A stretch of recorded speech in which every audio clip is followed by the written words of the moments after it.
My name is Matt Holleran, General Partner of Cloud Apps Capital Partners. We lead Series A financings in cloud business application companies. Personally, I spent 12 years in 3 market-leading companies, Clarify, DataSweep, and Salesforce.com, in go-to-market roles from marketing to sales, and have 10 years of experience in venture capital and private equity prior to starting Cloud Apps Capital Partners. It is my honor to introduce Kristen Koh Goldstein, the founder and CEO of Scalus, a workflow automation platform. Let's hear it. And she also has experience as an operating executive and as an investor, and I think the combined experience over a number of periods and cycles you'll find helpful here today. Her topic, I think, is of interest to everyone in this room, which are the 10 things that change when you stop bootstrapping. So with that, Kristen. Thanks, Matt. Good afternoon, everyone. Thanks so much for being here. As Matt said, I'm the founding CEO of a company called Scalus. This is my 3rd company that I'm founding, and I've spent the greater part of the last 20 years as either an early employee or a founder or a hired hand CFO of a number of very fast-growing software companies, and having sat through hundreds of board meetings, I have probably a different perspective on connecting the dots and understanding what makes a SaaS company successful. The overarching change that you will feel once you raise that big $10 million round is that the complexity just seems to kind of explode on you, because you go from building a product to building an entire company, which is product, people, and process working in concert, in sync. And having seen this movie before, I've been asked a number of times how this cycle is actually different than the last or not. And there's definitely a lot of differences, but the biggest one that I see is that during the internet bubble, it was really more about people. Harvard MBAs like myself and Matt kind of descending like locusts down into Silicon Valley, and we had these boil the ocean ideas and started companies with other people and went into stealth mode. We went and hired as many product people as possible and burned through a lot of money without too much to show for it. And out of those ashes emerged the lean startup methodology. And we learned a lot from that experience. And today, the environment is a little bit different in that the order of how the 3 Ps are executed has changed. We are seeing a lot more of very frugal and agile product people getting to a minimal viable product really quickly. But then they struggle to build out the team, recruit the people to graduate out of the one-trick pony phase of the transitioning phase of a company, which really will determine your success or failure. And if you can't emerge out of the one-trick pony stage, you will maybe become an acqui-hire candidate or not. So it's really important to kind of think about the cycle in terms of the 3 Ps. And of course, without the product and people part, process doesn't matter because there's no business there for you to scale, to make repeatable. One of the first things that you'll notice after the big raise is that the Mythical ManMonth is real. The faster you try to hire people, the longer it's actually going to take you to build your business. And I know that's really counterintuitive, but it turns out that building trusted human relationships is a process, and there's no real manual override button for it. And so the faster you recruit people, the more chaos there tends to be. And there's a certain percentage of new hires you can have in an organization at any given point before the chaos consumes you and you can't scale your business. And it's interesting that the R-square to whether or not you can survive that phase is how young your work population is, your employee base, because the younger they are, the more adaptable they are to change. So that actually matters. This is a hard one. You will learn very quickly that you will gain immediately a 2nd or 3rd job as a recruiter for your business, and it's literally never going to end. and you will remember that the first and last thing that your VC will tell you as the $10 million gets wired to you is that he expects you to spend 80% of your time building your team and recruiting for the company. And you're thinking the whole time, oh my God, I'm already working around the clock. If that's 80% of my time, how the heck am I going to continue to iterate on the products to stay competitive and build the business? So you kind of trick yourself into thinking that recruiting is a phase. And the sooner you get it over with, the better off you are, because then you can go in and do the rest of your job. And that's really a mistake, because you just can't, again, hit the manual override button. You have to hire slowly and fire quickly, or you're not gonna make it. And I know this from personal experience. I almost blew up one of my companies as a founder because I thought I was going to be clever enough to avoid this natural process. We had a candidate who was going to be a transformational hire, a brand name out of a branded startup that scaled to 1,000 employees, and we managed to hire this person at about the same time we closed this gigantic round from top-tier VCs. And we did the victory lap around the building, congratulating ourselves. And the first 90 days were great because it's the honeymoon period. You do a lot of singing around the fireplace, kumbaya. And as CEO, the next 90 days you start to think, well, things aren't happening. And this person seems to kind of be paralyzed by big company thinking, what do I do? And you tell yourself, well, you got to give the person a chance to be successful. So you kind of spend a lot of time trying to help them improve, and doesn't really work. And then the next 30 to 90 days after that, the third quarter that they're on your payroll, you give up and you try to think of a transition out, and you start preparing your team to let this person go. I did this at month 7, and it almost killed us. It was a huge morale hit, and we had actually some turnover around it, and there's loss of confidence. And I just feel lucky, having seen this movie before a number of times. I knew better than to acquiesce to his request that I keep him for 1 full year so that his resume doesn't look so wrecked.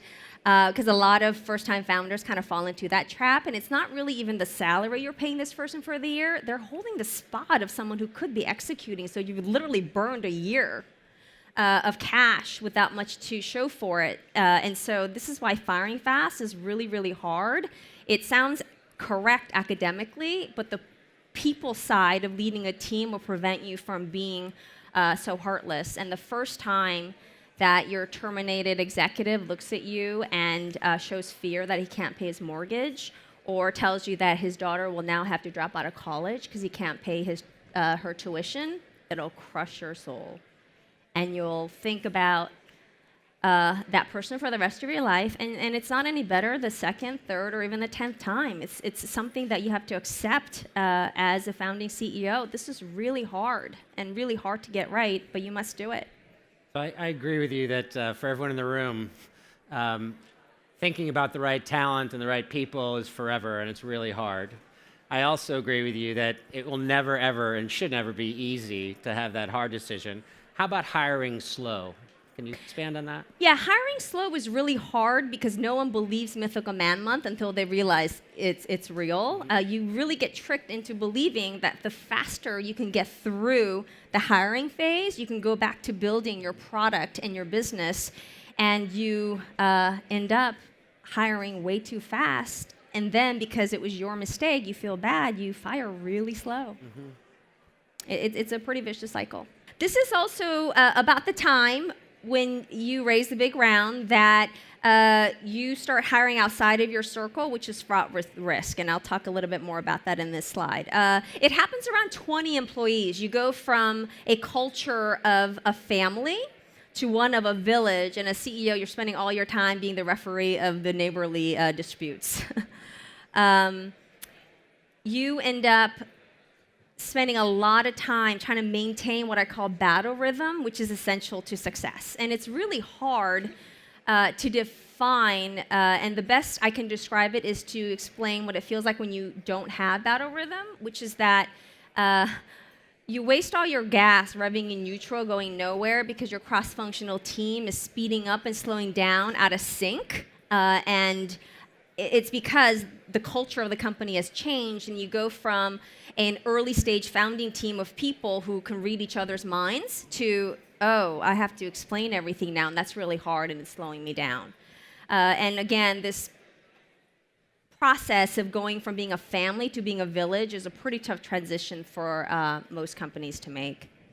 And of course, any sustained period lacking battle rhythm actually sends the company into what I call the sine wave of death, where the early stage company never quite conquers the inevitable product debt of the early stage before the premature selling hits again. And then just when you get out from under that debt, the premature selling hits again, and the company just never survives. And that's when product development and sales and marketing are totally out of sync as much as they try to be in sync. And where do you think that you need to start being explicit about culture and really talking about it? Is that something that's late or early? How do you think about that? Earlier the better. At Scalus, we spent a little over a year being a product organization, and product and operations people live in a state of what I call pure truth. And we just recently hired the entire go-to-market team, and I actually sat all my engineers down, and we have a fairly young team of engineers, mostly in their 20s, and I had to explain to them we're about to invite a whole new cluster of people into our village, and they live in a world of aspirational truth. And this is why they're not lying. Their job is to see within line of sight, hopefully not too far, and some salespeople can see way too far, what should be, and it's actually their job to make that aspirational truth real truth. And if you burst their bubble, the company will fail. So you literally have to explain to the engineers, the how people, and the product managers, the what people, that although it's been okay to live in pure truth, we're now about to emerge into a community of aspirational truth. And it's important that you explain that, or the team won't gel, and there'll be great distrust between the two sides of the house. Struggling to maintain battle rhythm is one of these slow creeps that you really have to conquer at this stage. The other slow creep is that it'll be much harder for you to kind of rat out the bus drivers from the organization because they'll be disguised as bus builders. In the very early stage, everyone is fiercely entrepreneurial, and they are builders playing offense, and they live and die by output and results, and they're measured by, and they're proud of it. And you'll know when you get that first bus driver because he'll cry you a river about how hard he's working, how many hours he's putting in, and will really insist on being judged by input. And the problem is results are really easy to measure. Efforts really are not. And what you end up doing if you let this happen is that you allow politics to enter the company when you just can't afford politics to be there, because guess what? The entire team will average down to the lowest common denominator. If the guy working hard, producing no results, is allowed to do what he does, why do I have to work so hard? So this is a really important thing to get right, because it's a slippery slope down if you don't rat them out. This one's a doozy. You will wake up one day and realize you're actually the biggest problem at your company. Because what made you so good in the early stages, you're adaptable, you're full stack, and you jump all over the place fighting fires, is exactly what will make your team not successful. Because it's really hard not to be a micromanager if you keep that style, and the team is now many times bigger. And of course, at the same time, the number of hours you're spending with your team becomes less and less, because once you raise all this money from VCs, every single investor will want you to spend time with every single person they've ever known in their lives, and ask them how they can help your company. And so you're spending less and less time with your team, so when you actually finally do come back and spend time with them, you will be overly critical without context. you'll demoralize a team that all of a sudden is second guessing themselves.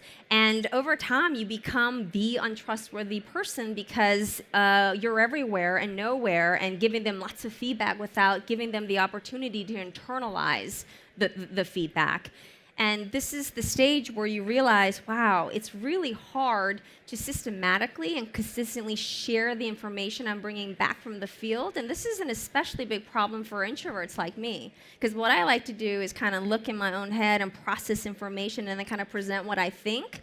And that doesn't always work for people who kind of want to be an active participant in that thinking process, which is much more natural to extroverts. This is really hard. So what do you do here? You have to systematically and consistently share information with a team that desperately needs the feedback. You'll immediately think about adding more hierarchy to make the information sharing more predictable and less random, and risk bringing too much organizational hierarchy to the organization. So you'll kind of be like Goldilocks. It's either too little or too less. And both are pretty dangerous and paralyze your team. If you have too much hierarchy, I mean, it's called politics. You'll have gatekeepers to information, and that doesn't always end well at this very early stage. And so far, you've hired outside of your circle. You're trying really hard not to be a micromanager, which is very hard. And you are afraid to add hierarchy, but you need hierarchy. So how do you get all this done, right? This is when you have to start really thinking about how to bring process into the company to make the success of the initial team repeatable. This is pretty hard.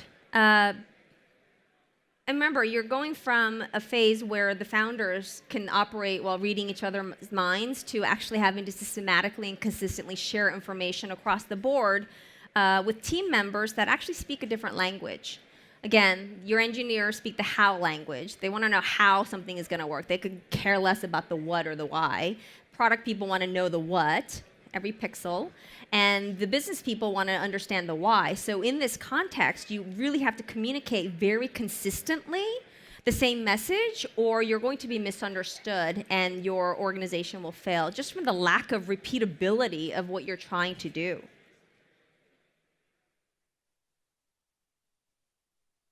So your job as the founding CEO at this point is that you have to manage this tension that's growing between empowering your team to achieve the impossible through inspiration and motivation, with the chaos of an increasing number of people on the team trying to determine how things get done.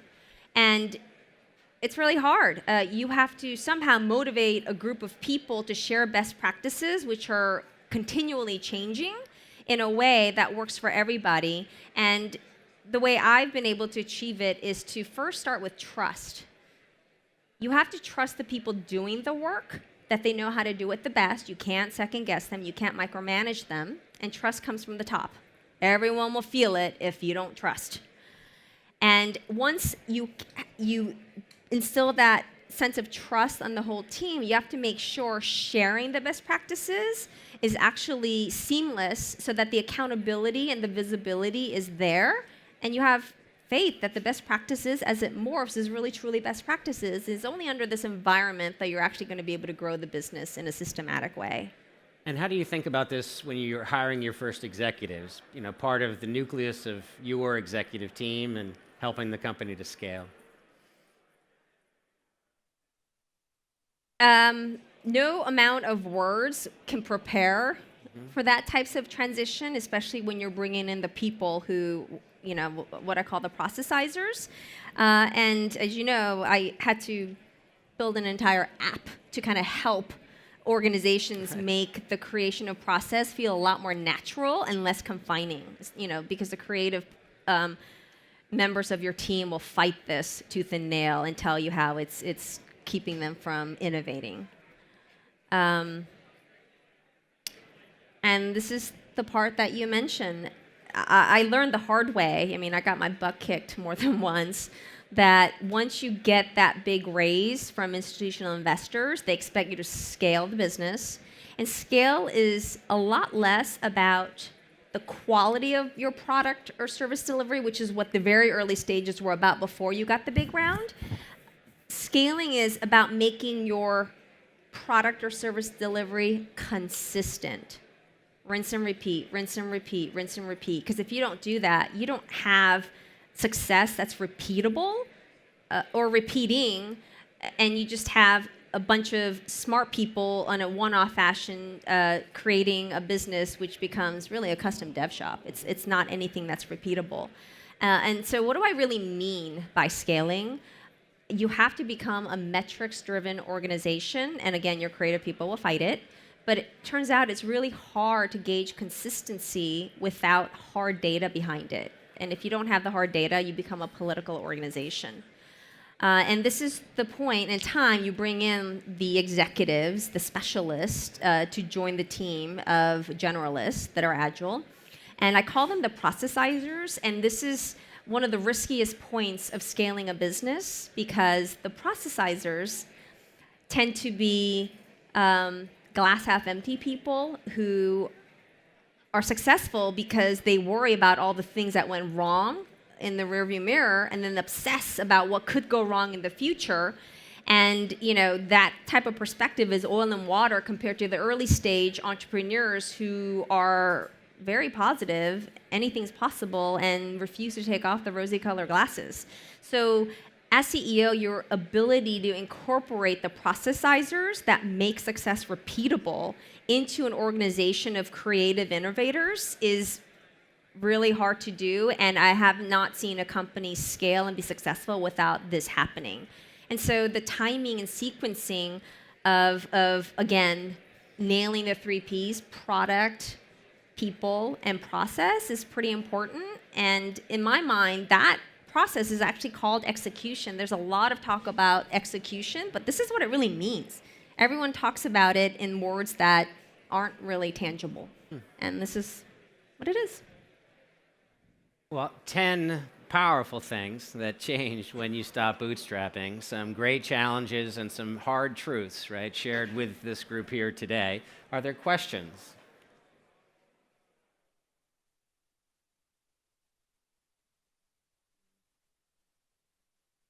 Thank you.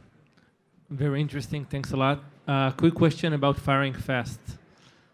That's a difficult thing to do. So, in relatively small teams, you're often dependent on one person, and you wish you could fire him, but you're worried a bit about the effect when you don't have an alternate for him. So I'll be happy to hear your thoughts about it. If you sometimes had to wait before you fired fast like you wanted because you didn't have an alternate, or you just fired and then went on looking for an alternative? The dangerous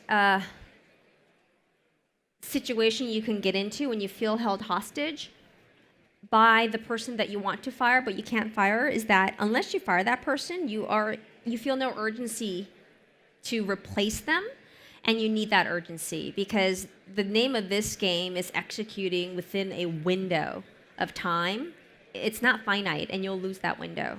I've learned the hard way that firing fast, as fast as you can, is actually an imperative to being successful, and I've never regretted firing sooner, ever.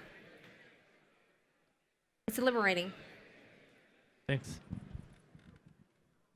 Question over here. Left side? Your left side? Over here, way on the side. Sorry. A lot of the talk, or a lot of your talk about scaling included taking a round or taking funding. Do you see this as a necessary step in leaving bootstrapping to scale your company, or do you see like an organic approach where you literally just fuel it off of sales, just take it until? Well, I believe that you should bootstrap for as long as you possibly can, and then some companies don't ever need institutional funding.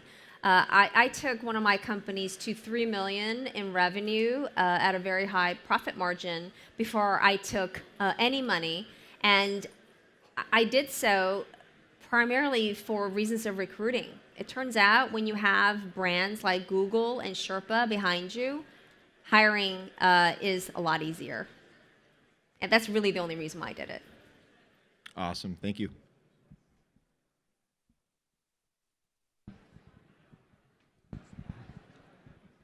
Thank you so much. I'm from Atlanta, so a lot of our talent resources obviously are not as prevalent as they are here or in a number of other cities across the country. I use Upwork to find a lot of our talent. And what I'm running into now, approaching 80% of our company being contractors, is this awkward cultural issue where they're not an employee, but they need to be close enough to the fire where they actually need to understand the direction to do what they do. How do you handle contractors and the bleed over that you have to get to them when it comes to the culture that you're trying to build at such an early stage? Actually, when your workforce consists mostly of contractors, culture is actually not the biggest problem you have. You actually have a much bigger HR problem in that you're not allowed to tell contractors how to do their job. Right. So the consistency in product and service delivery is actually pretty impossible. You know, when companies like Zirtual and HomeJoy went out of business, I got a lot of calls about how it's possible that BackOps is profitable and thriving.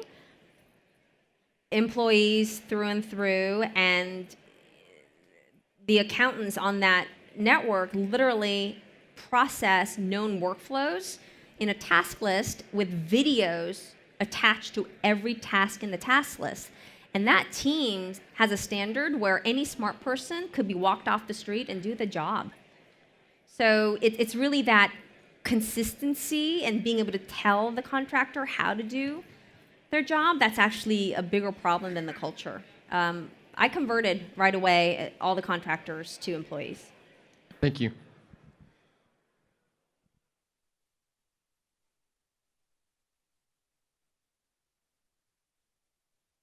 As you were talking about firing fast and later on talking about integrating culture as you have to hire different types of people, sounds like there's a bit of a tension there that you're going to want to try to get rid of people that are challenging to the growing organization, but you're also bringing people that are challenging the other people of the organization.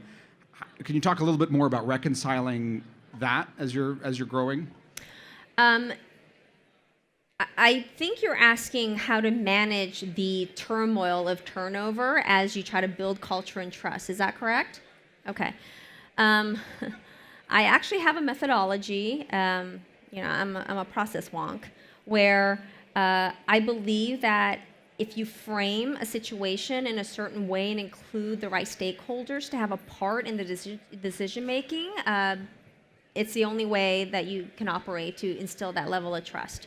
Whenever any of my employees come to me with a problem, I literally put them through the same framework. Okay, well, let's make sure we understand the problem to solve and agree. What are our goals to solve this problem? Let's identify together what are the three options. We always want three, as well as the pros, cons, risks, and benefits of those three options. And believe it or not, the process of going through those options, you all get to the same conclusion at the end, and you have buy-in because the entire team of people in the room who needed to be part of that decision heard it. And so you don't have the problem of the meeting after the meeting, which is a killer. Well, please join me in thanking Kristen for sharing these thoughts today. Thank you.